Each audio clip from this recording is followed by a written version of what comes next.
જય માતાજી મિત્રો, મંત્રોની દુનિયા કલયુગમાં તમારું સ્વાગત છે મિત્રો આજે હું તમારા સમક્ષ લાવ્યો છું આપણી વિષ ગુજારી ભગવતી ચામુંડા માનું મંત્ર મિત્રો.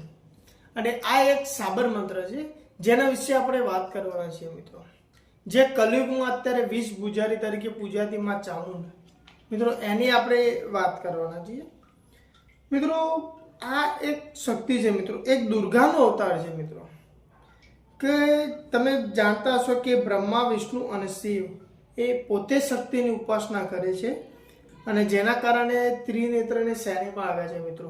આ જ શક્તિ છે મિત્રો, આદિ શક્તિ જેને આપણે ઓળખતા હોઈએ છીએ મિત્રો. અને રામકૃષ્ણ પરમહંસે પણ આદિશક્તિની સાધના કરી અને સાક્ષાત્કાર કરેલા છે મિત્રો. એવા સંસારમાં અવનવા કેટલાક ઉદાહરણો છે મિત્રો કે તમે માની સાધના કરી અને તમારું જીવન સફળ બનાવતા હોય છો મિત્રો. તો ભક્તિ એ દરેક માટે જરૂરી છે, તમારા જીવન માટે બી એટલી જ જરૂરી છે મિત્રો. કારણ કે તમારી ભક્તિ, તમારા સત્કર્મ એ જ આગળ આવવાના છે. અત્યારે તમને કેટલીય જગ્યાએ તમને જાણવા મળતું હશે કે કેટલીય દેવી સાથે એમના બુવાજીના નામ લેવામાં આવતા હશે. જેમ કે આપણે જોઈએ તો કારુ ભગતની મેલડી આવું કહેવામાં પણ આવતું હોય છે મિત્રો. તો આ શાના કારણે? એ એમની ભક્તિ છે મિત્રો, જેના કારણે એમને પોતાનું નામ અમર કરાવ્યું છે. એ તો સંસારમાં નથી રહ્યા પણ એમનું નામ આજે પણ આપણે યાદ કરીએ છીએ, જે સાચી નીતિમાં એમનું જીવન છે. તો આવું જ મિત્રો આપણે ભક્તિ કરી અને પોતાનું જીવન જો સાર્થક કરાવવા માંગતા હોય તો મિત્રો આ વિડીયો તમે જરૂરથી જોજો. અને હા, બીજું વસ્તુ, મંત્ર એટલે એવું નથી મિત્રો કે તમારે ભુવાપણી કરવી હોય તો જ મંત્રની જરૂર પડે. તમારે માની સેવા કરવી હોય, એની પૂજા અર્ચના કરવી હોય તો પણ તમે મંત્રનો ઉપયોગ કરી શકો છો મિત્રો. મંત્ર ખાલી ભુવાપણી માટે નહીં પણ એક આધ્યાત્મિક વસ્તુ છે મિત્રો, કે જેનો જાપ કરવાથી તમારા શરીરમાં એક અલગ જ શક્તિ ઉત્પન્ન થતી હોય છે અને એના માટે મિત્રો જરૂરી છે.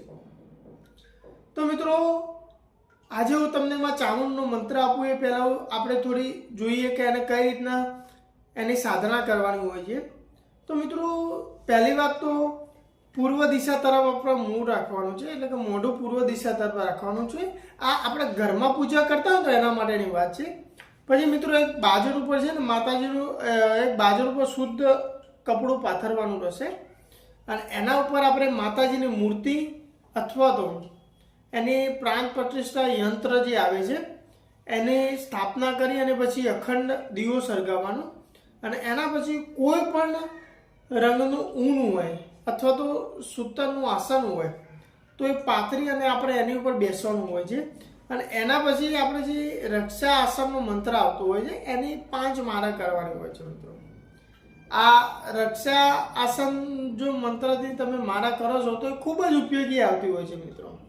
હા, તમે એને ટાળી બી શકો છો. તમારા જોડે અંદર કોઈ રક્ષા મંત્ર હોય તો ઉપયોગ કરી શકો છો, અથવા તો તમે માનો બીજ મંત્ર ઉપયોગ કરો છો તો બી ચાલી જતું હોય છે મિત્રો. એવું જરૂરી નથી કે આનો જાપ કરવો જરૂરી છે. તમે માનો બીજ મંત્ર તમારી કુલદેવીનું નામ લઈ અને પહેલા એની પૂજા કરીને કરો તો એ પણ ઉત્તમ ગણવામાં આવતું હોય છે મિત્રો.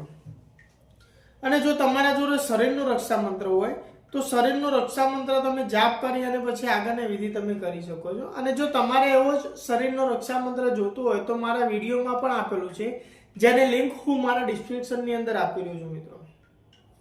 તો આગળ જોઈએ મિત્રો કે આપણે જે માં ચામુંડની છે એ વિધિ આપણે શનિવારે કરવાની છે અને એ અર્ધરાત્રિથી આરંભ કરવાની છે મિત્રો. અને ટોટલ 40 દિવસ સુધી સાધના કરવાની છે, કે જેની અંદર આપણે સ્નાન કરી અને ધોયેલા કપડાં પવિત્ર પહેરી અને આપણે જે સાધનાનું સ્થળ બનાવ્યું હોય ત્યાં જવાનું છે. અને આ મિત્રો જો ઘરમાં તમે કરો તો એક અલગ જ ઓરડામાં કરવાનું, કે જ્યાં તમને કોઈ હેરાન પરેશાન ના કરી શકે અને આરામથી તમે એની સાધના કરી શકો. અને ત્યાં તમારે જે માં ચામુંડનો સાબર મંત્ર છે એનો જાપ કરવાનો છે મિત્રો, જેવું તમને આગળ આપવાનું રહ્યું. અને એ માટે મિત્રો ખાસ કે આપણા મનથી, આપણા મનોમન નક્કી કરવાનું છે મિત્રો, કે એક વિશ્વાસ ભાવથી તમારે એવું નક્કી કરવાનું છે કે માનો હું મંત્ર જાપ કરીશ એના પરિણામનું નથી જોવાનું મિત્રો, તમારે ફક્ત કર્મ કરવાનું છે. જો તમારા મનમાં કોઈ પણ પ્રકારનો દ્વેષ કે એવું નહીં હોય અને તમે જો માની સાચી નીતિથી તમે મંત્ર જાપ કરો છો તો માં તમને પ્રસન્ન થઈને તમને સાક્ષાત્કાર કરે છે સાહેબ, અને તમારા ઉપર આશીર્વાદ આપતા હોય છે મિત્રો. આ સિવાય મિત્રો જો આપણે ધોતી કે એવું પહેરતા હોય તો એના પરથી તમે જો કરો તો એ અતિ ઉત્તમ ગણવામાં આવતું હોય છે. એટલે કે જે આપણા પુરાણોમાં જે આપણું શાસ્ત્ર છે એ પ્રમાણે આપણે જો ધોતી પહેરી અને માતાજીની પૂજા કરીએ તો એ અતિ ઉત્તમ ગણવામાં આવે છે મિત્રો. અને આ પ્રમાણે આપણે દરરોજ 21 માળા કરવાની હોય છે મિત્રો. રાત્રે એટલે કે તમે 11 વાગ્યા પછી તમે આનું ધ્યાન કરી શકો છો. હા, તમે 10-11 વાગ્યા પછીનો તમે સમય રાખી શકો છો મિત્રો. તો બહુ સમય નહીં લઈએ મિત્રો, હું તમને જણાવું તો મંત્ર આ પ્રમાણે છે, તો ધ્યાનથી સાંભળજો મિત્રો. क्रीम कालिका 16 वर्षीय जवान, हाथ में खड़क खप्पर तीर, कमान गले में नर मुंड की माला, रहे शमशान आओ आओ माँ काली के, मेरा कहना मान नहीं आए तो कालिका को काल, भैरव की दुहाई शब्द साचा कूरो मंत्र खुदाई. मित्रों मंत्र हूँ तमने फरी जणावुं. क्रीम कालिका 16 वर्षीय जवान, हाथ में खड़क खप्पर तीर, कमान गले में नर मुंड की माला, रहे शमशान आओ आओ माँ काली के, मेरा कहना मान नहीं आए काली के तो काल, भैरव की दुहाई शब्द साचे कूरो मंत्र खुदाई. મિત્રો આ મંત્ર એ જપવું સરળ છે મિત્રો. તો આ મંત્રને આપણે સૌથી પહેલા મિત્રો યાદ કરી લેવાનું છે. જો તમને સાંભળવામાં કોઈ તકલીફ થઈ હોય તો મિત્રો મારા વિડીયોની અંદર પણ હું તમને રાઇટિંગમાં આપું છું, જેનો તમે સ્ક્રીનશોટ લઈને યાદ કરી શકો છો. અથવા તો તમે મારો વિડીયો એકથી વધુ વખત જોઈ એની સંપૂર્ણ વિધિ સમજી અને માર્ગદર્શન લઈ શકો છો મિત્રો. બીજું મિત્રો, તમે મારી સામે જઈ અને આ મંત્રનો તમને જે પ્રમાણે આગળ મેં જણાવ્યું એ પ્રમાણે તમારે આનો જાપ કરવાનો રહેશે. અને એ માટે હું તમને ખાસ જણાવું મિત્રો કે તમે દીવો ધૂપ કરી એની પૂજા કર્યા પછી તમારે જાપ શરૂ કરો તો એ વખતે મિત્રો તમારે ગુગર અને લોબન આ બંનેનો તમારે ધૂપ કરવાનો રહેશે. અને ધૂપ કર્યા પછી તમારે આ મંત્રનો જાપ કરવાનો છે. અને આ વખતે તમારા મનમાં કોઈ પણ પ્રકારનો ડર કે ભય રાખવાનો નથી મિત્રો. તમારા મનમાં તમારા જે ગુરુ માન્યા હોય એ ગુરુનું નામ યાદ કરવાનું છે મિત્રો. અને એના પછી તમે જોશો તો આજે આ 40 દિવસથી તમે સાધના કરશો એની અંદર કંઈક અલગ જ ચમત્કાર થશે મિત્રો. તમને માતા દર્શન આપશે મિત્રો, સાક્ષાત્કાર તમને કરાવશે.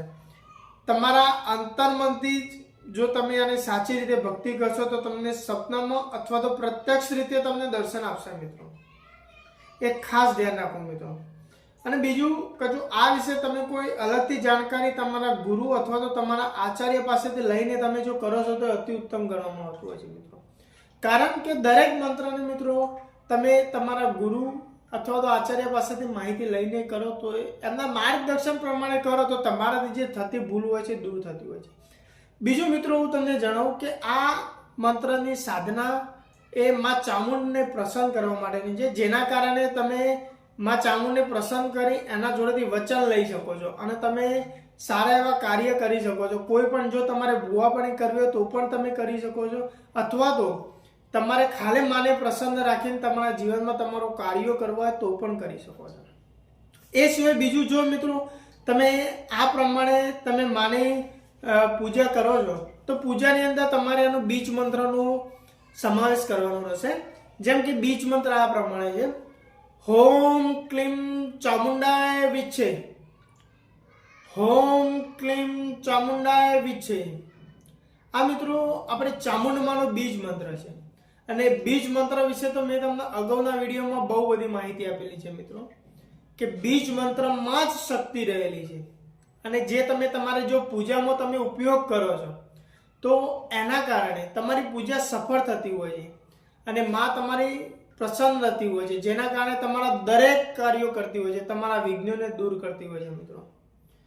તો મિત્રો હું તમને એક વાત કહું કે જો આ તમને હું માહિતી આપું છું તો મારી એક વિનંતી છે મિત્રો કે જો મારો વિડીયો તમને પસંદ આવતો હોય તો મારી ચેનલને સબસ્ક્રાઇબ કરી લેજો અને મારા વિડીયોમાં લાઈક કરી અને કોમેન્ટમાં જય માં ચામુંડ અથવા તો તમે જે દેવીને પૂછતા હોય એનું નામ જરૂરથી લખજો મિત્રો, કે જેના કારણે મને આગળના વિડીયોમાં એ દેવી દેવતા વિશેની માહિતી આપવામાં બહુ સરળતા રહે.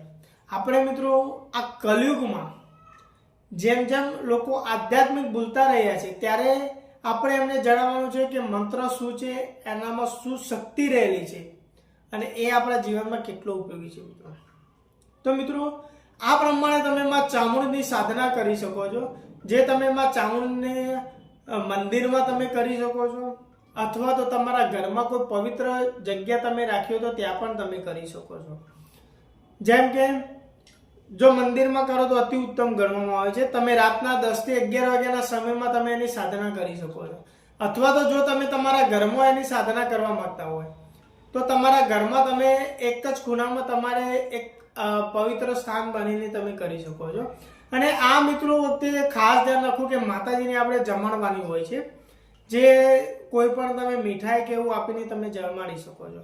અને બીજું મિત્રો હર વખતે તમને કહું છું એમ જ માં ચામુંડની આપણે જે 40 દિવસની સાધના કરીને મંત્ર જાપ કરીએ છીએ તો એ સમય દરમિયાન આપણે બ્રહ્મચાર્યનું પાલન કરવાનું છે, એને પવિત્ર રહી અને માની પૂજા અર્ચના કરવાની છે. બીજું મિત્રો ખાસ કે તમારા મનમાં કોઈ પણ પ્રકારનો લાભ એટલે કે મોહ માયા રાખીને મંત્રનો જાપ કરવાનો નથી મિત્રો. જો એ પ્રમાણે તમે કરો છો તો તમારું અહિત પણ થઈ શકે છે. એટલે જ હું તમને ખાસ જણાવીશ મિત્રો કે તમારા મનમાં વિશ્વાસ શ્રદ્ધા રાખી અને તમે મંત્ર જાપ કરો છો તો તમારો મંત્ર સફળ થતો હોય છે મિત્રો. બીજું મિત્રો કે જો તમારા મનમાં થોડો પણ એવો હશે કે થશે કે નહીં, ત્યાં દર્શન આપશે કે નહીં આપે તો ખોટી વસ્તુ છે. એ પ્રકારે તમારા મનમાં રાખો તો ક્યારેય કોઈ પણ પ્રકારનો મંત્ર સિદ્ધ થતો નથી મિત્રો. જો સાચા ન્યાય નીતિથી વિશ્વાસ રાખીને મંત્ર સિદ્ધ કરો તો 100% તમારો મંત્ર સિદ્ધ થાય છે અને જે કાર્ય પણ કરતો હોય છે મિત્રો. પણ એના માટે વિશ્વાસ એ ખૂબ જ જરૂરી છે. કોઈ પણ માણસ તમને એવું કહેતો હોય કે મિત્રો 108 વાર જાપ કરીને મંત્ર સિદ્ધ કરી દઈએ તો એ ખોટી વસ્તુ છે મિત્રો. એક દિવસમાં મંત્ર સિદ્ધ કરેલો ક્યારેય સિદ્ધ થતો નથી. હા, એ સાધનાનો 0.1% એક ભાગ હોય છે મિત્રો.